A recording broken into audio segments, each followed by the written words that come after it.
Everybody, welcome to Sports Shorts Daily, presented by LaBear's Casino. Ronnie Rance alongside Tommy Christ and TK joining us today over at Tremonti's Meat and Seafood in Baton Rouge. Hope everybody is having a good one, good on your hump day Wednesday. All right, so a couple of things happening today in the world of sports here locally. Tonight, LSU basketball, the men open up SEC play. It's time for them to actually play some teams that are pretty good. And Arkansas is supposedly pretty good. They're ranked as high as 9 in one of the polls. Although the wise guys necessarily are, I don't know if they're over crediting LSU, giving LSU too much credit based on their record, or maybe history proves out the home teams type of deal. But the Razorbacks come to Baton Rouge. They're only a 4-point favorite, against this LSU team that has not covered in their last 3 against inferior competition. They have not looked very good. And there's no reason to believe that LSU wouldn't beat Arkansas today if you believe Arkansas is good as they are. And so the interesting bet. I know Tommy and I both put money on Arkansas -4.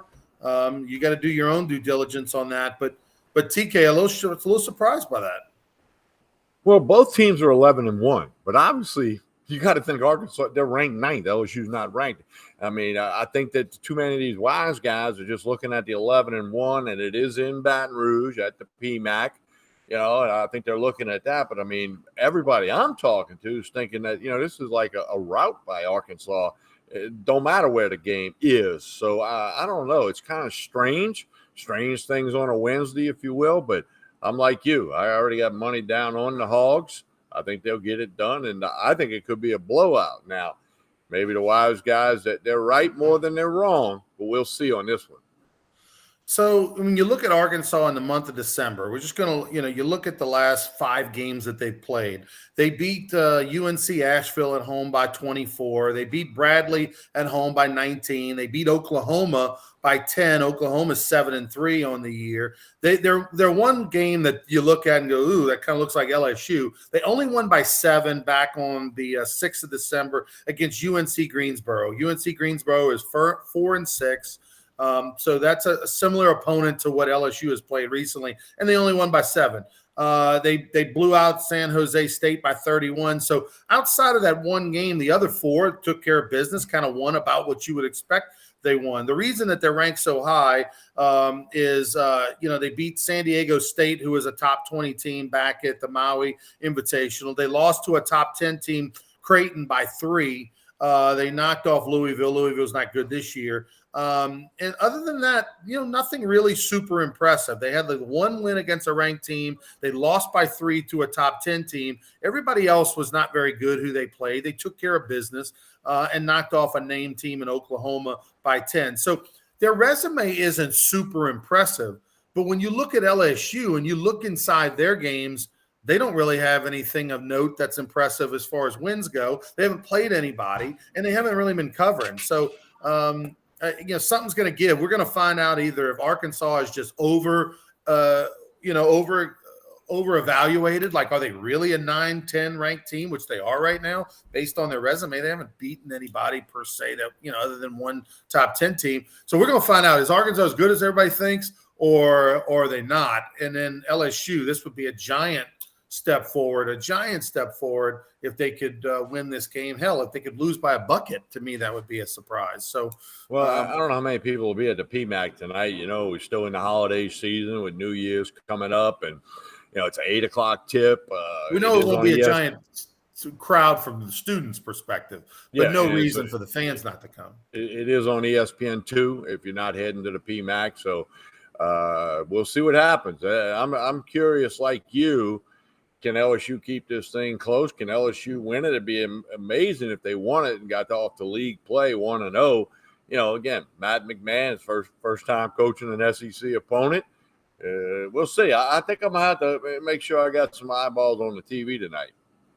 By the way, was a little winner last night, Tommy. I took Northwestern State. I think I was getting 16 or 18 points. They lost by 12. They're actually leading at halftime.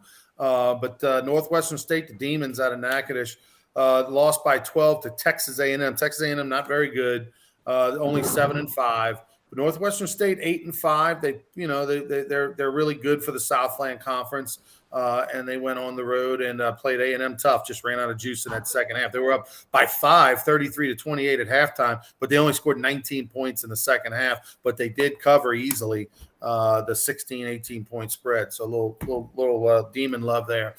All right, you were filling in yesterday down in New Orleans on the radio, and I've never seen a day that within an hour there were 2 stories that came out about the New Orleans Saints that were absolutely 100% completely different than the other. Tell us about that.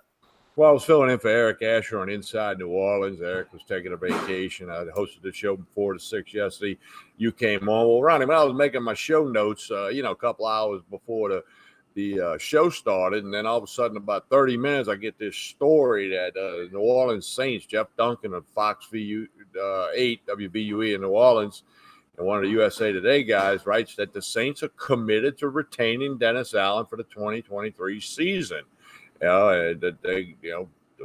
14-37 as a head coach in the NFL, counting his time with the Raiders, and that Gail Benson wants to keep him around, and we're committed to him.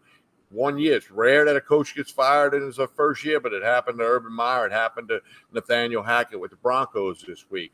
I was stunned and shocked. Well, on the heels of that, shortly thereafter, Patrick McGee at NOLA.com writes that the big NFL buzz, and Mike Florio of Pro Football Talk, is that Peyton is going to come back to New Orleans to be the coach in 23, and he's bringing Tom Brady with him. It's going to be like a package thing. Brady, Peyton to the Saints in 2023. So, Ronnie, the bizarreness of both of these stories, the timing of these 2 stories is just unbelievable. And it's got New Orleans sports fans, in particular New Orleans Saints fans, everybody's hair's on fire. It is bizarre, Tommy, in the sense that they're just complete opposite directions. Look, who do you think is more tapped in, Patrick McGee or Jeff Duncan? I think Patrick McGee, when you look him up, kind of a staff writer for the NOLA.com, I think the outside perspective, the national narrative would be, yeah, Sean Payton looks likely to head back to New Orleans. Yeah, he's putting together a staff. But internally, and I said this when I was with you yesterday, it's just so rare, even though it's happened once last year and once this year, it's still very rare in history that a coach gets fired after 1 year. You have to be either horrible in a sense of really, really bad, 1, 2, 3, 4 wins, or something wrong, has to have gone off the field, right? And that's not the case in Dennis Allen. Dennis Allen, first off, they know the man. They know him as a person. They know him as a coach. They know how hard he works. He's been there for years. And so they already know what they're getting in him. They might be disappointed in what they have this year and what's going on, but only they know. The Saints know better than us what's happening behind the scenes. But clearly they're content with his work ethic. They're content with the man, how he's coaching. And I would be shocked that they would get rid of him in year 1. Gail Benson seems to be a level-headed, sort of compassionate type person. They would have to eat money, even though they got plenty of money. They would still have to eat money to get rid of him and his staff after year 1. Do we want to do that? Do we want to just waste money and not give someone the chance, especially when they don't have a quarterback, when Michael Thomas didn't play, when they've had all these injuries? So I would have seen it. I see it as a rare situation. Now, if Sean Payton wants to come back, if he calls up Gail Benson and says, "Miss Benson, I took my year off, did my TV, I gained 30 pounds. I want to come back," then yeah, you hire him back. But I just don't see that. I just don't think it's going to happen. I think he's going to move on. I think everybody's moving on to different things. Well, when you throw in Mike Florio of Pro Football Talk, I mean, he's one of the best in the business, national guy who I listen to from time to time because he's on in the morning before Dan Patrick, and I like Dan Patrick.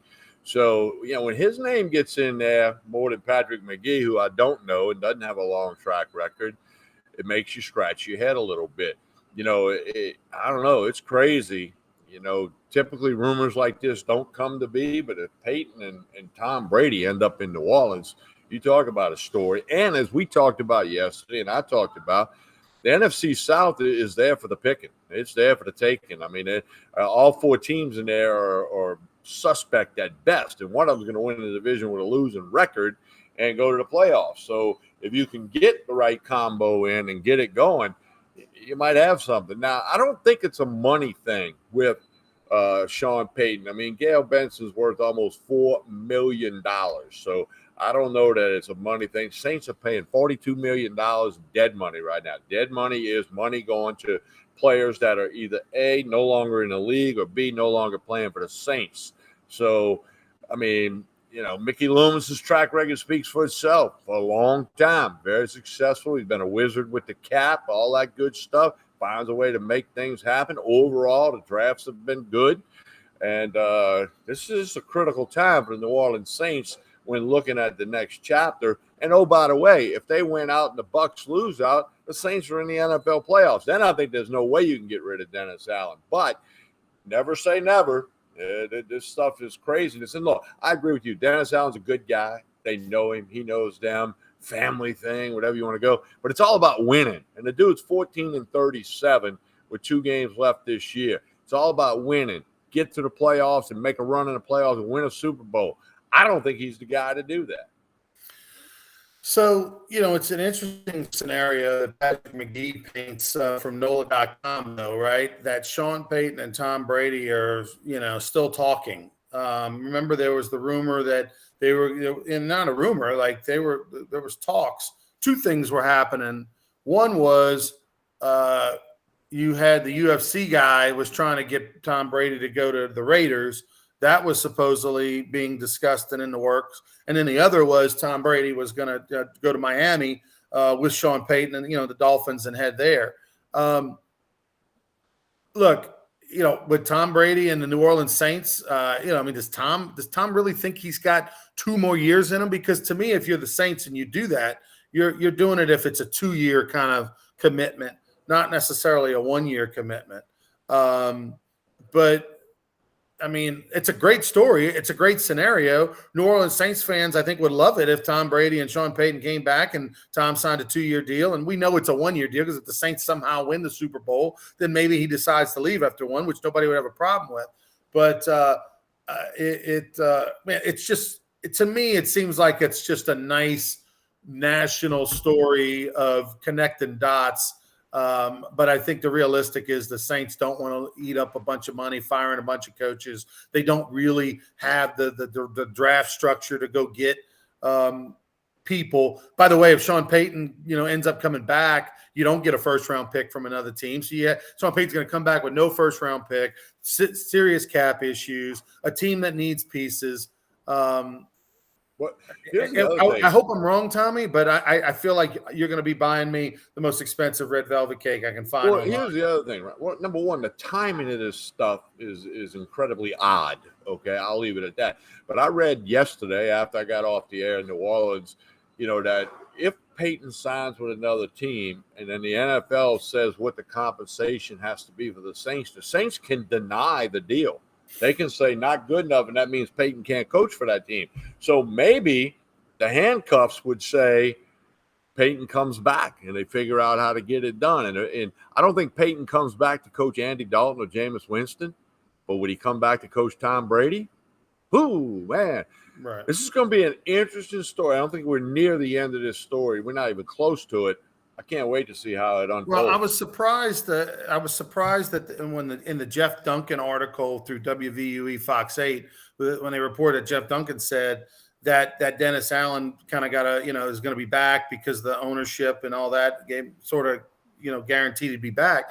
I was surprised by that at the moment because you still have 2 more games to play, and if you go lose those games, which, look, they're expected to lose to the Philadelphia Eagles, the best team in the NFC, on the road this week. The underdog, they're expected to lose. But they shouldn't lose to the Carolina Panthers at home. And if the New Orleans Saints, though, go out and lose the next 2 games and don't look very competitive, and they finish the season 6-10, there's no pause there. There's no like, hey, let's evaluate. You're saying, hey, if we go 6-10 with Dennis Allen and the first-year coach, we're fine with that. 6-11. We're having them back. It just seems like the Saints haven't done enough to go ahead and give the vote of confidence right now. There's no reason to, no rush. Look, let's just pause and let the season play out. Let's see how we finish in the last two, and then kind of make that decision. So I was surprised to read that hey, you won 6 games. Now we're going to go ahead and give you, guarantee you're back. To me, that was a little too soon. The other thing, Ronnie, we've seen in college football and the NFL, that vote of confidence is sometimes a jinx. We've seen lots of votes of confidence. Hey, he's our guy. We intend to keep him. And then kaboom, when time comes, Black Monday, which will be after the Saints host the Panthers, not this weekend, but next weekend, maybe there is a change. I mean, it's going to be a big-time story to follow, especially for Saints fans, especially for all of us in South Louisiana, and, again, NFL fans in general. TK, did you see? I mean, just unbelievable. I know you're not a big NBA fan, and obviously everybody here locally is becoming more of an NBA fan because of the success of the Pelicans. And they play tonight, by the way, 7-point favorite at home against the Timberwolves. But Luka Doncic, his triple-double.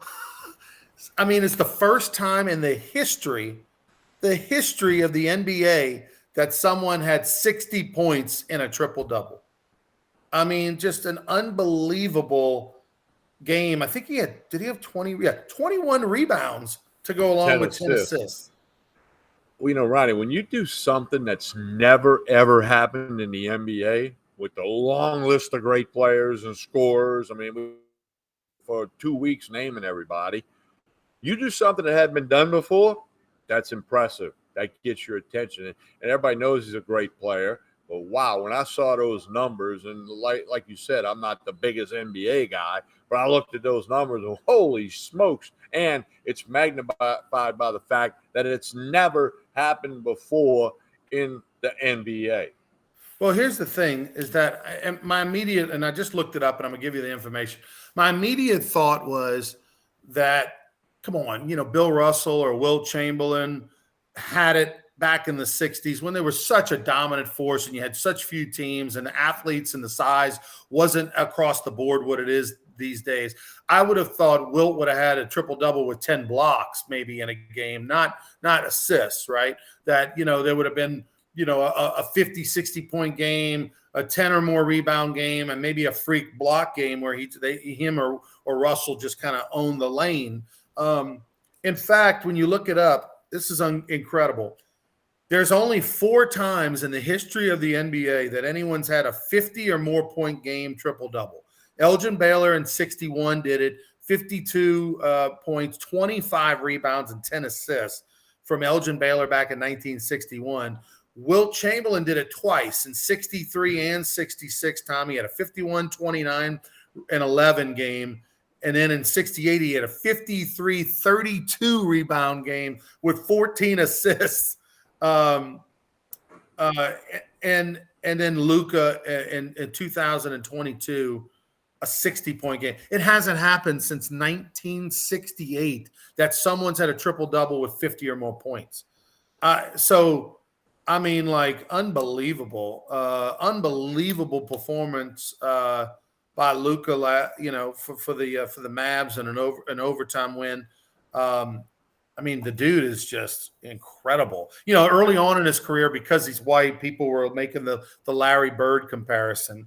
And look, Larry did it for a longer period of time, so I'm going to hang in there. Just, you got to do it a little bit longer because he's still so young. But this guy's way better than Larry Bird. And he should be. Like, guys get bigger, stronger, faster, in every sport than they were back in the day. But I'm sure Larry Bird would be the first to tell you Luka Doncic is better than he ever was. That's an amazing accomplishment. It'll be interesting to see how he follows it up. He's not going to do it again, or does he come close to doing it again, or does this help push the Mavericks into a good spot? It's a great NBA story. Well, we will be back on the air. We've got this on Friday. We'll play this little commercial for us, Tommy. Right now, it's a great time to go check out the Louisiana Sports Hall of Fame. Even this week, all the Christmas lights are up in Natchitoches. until after the first of the year. The Hall of Fame's open 10 till 2:30 on 10 to 4:30 Tuesday through Saturday. So hey, make a little run up there this weekend, or go up there this week while the kids are out of school. Something to do.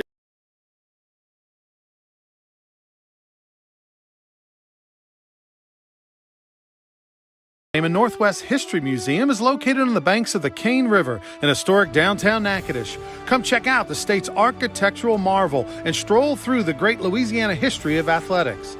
The best time to visit the museum is each summer during the Louisiana Sports Hall of Fame induction weekend, where heroes of the past and present come to celebrate, honor, and party with the current Hall of Fame class. You can be a part of these festivities. Visit lasportshall.com. Visit the museum is each summer.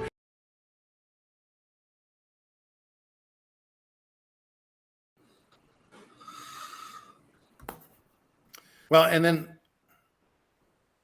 also we've got a Hall of Fame fundraiser coming up to benefit the museum. Get your tickets now at lasportshall.com.